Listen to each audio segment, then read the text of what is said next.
Hi Apple lovers, and welcome to another episode of iWeekly. I hope you had a good Easter. I was off last week because of it and I was away, but now I'm back. So welcome to episode 11 of iWeekly.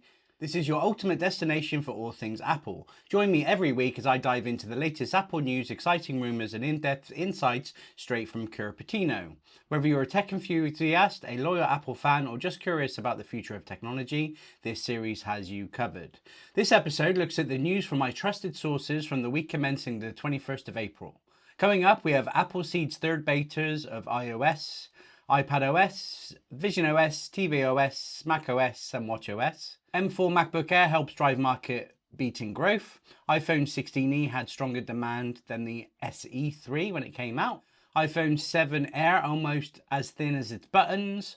iPadOS 19's menu bar, and Apple TV Tom Hanks' Greyhound sequel sails into D-Day and the Pacific. So don't forget to like, comment and subscribe to stay ahead of the curve and never miss an episode. New episodes are every weekend, and turn on notification for that instant update. My three trusted sources are macrumours.com, 9to5mac.com and appleinsider.com. So let's dive into the news.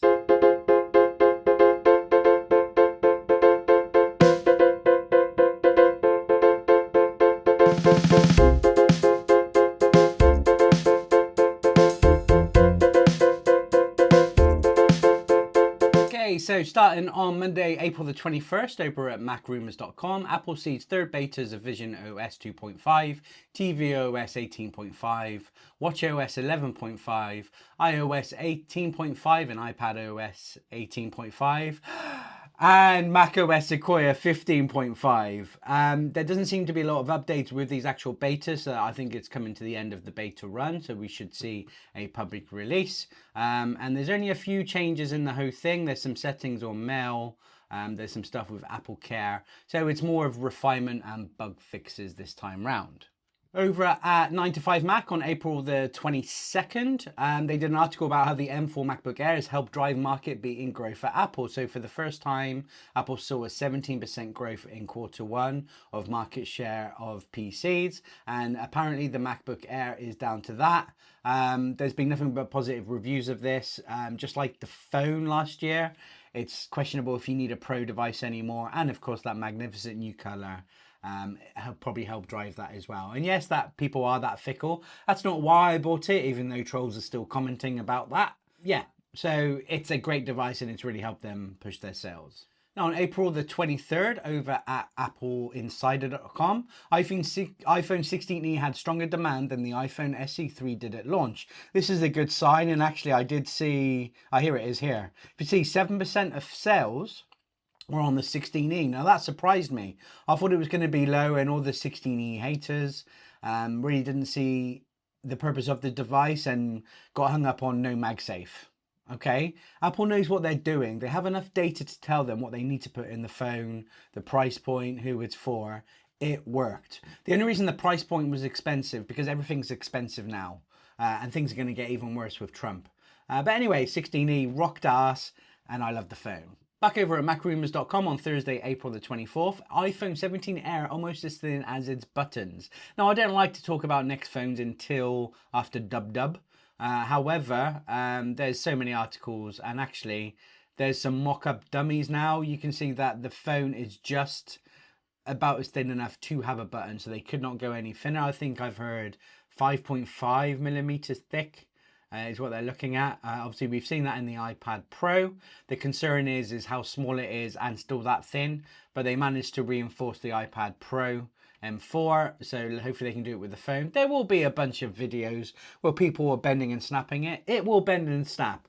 My iPhone 16 will bend and snap. It's just how easy, and I don't think we're going to see another bend gate. That would not kill Apple, but it wouldn't go very well after the Siri debacle. Now back over at 9to5Mac on Friday the 25th of April, iPadOS 19's menu bar will fix a key productivity problem for me. Now there's lots of reports and lots of leakers via iPadOS. One of them I believe is when it's attached to a keyboard it comes up with a menu bar or a dock. That would be good, and I think that's the key, is have some hybrid macOS features. when it's set up a certain way. So as soon as it attaches to a keyboard, there clearly is a demand for you using it more like a laptop. So why not have a dock or a menu bar? I don't want to see a menu bar all the time, but when you're connected to a peripheral or an accessory, even a trackpad or a mouse, I think it would be very handy. And lastly, over at appleinsider.com, Tom Hanks' Greyhound sequel sells into D-Day and the Pacific. So there is going to be a sequel to Greyhound. I think I've watched it. I think it was a long time ago. I believe Greyhound was one of the first Apple TV movies. Anyway, they're doing a sequel.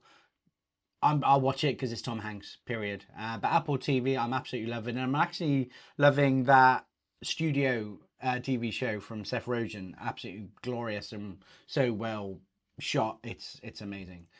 Anyway, so that's all the news from this week on iWeekly. Please subscribe to my channel. Please like this video. And what do you think about everything we covered today? Please hit me up with some comments below. And as always, please be kind.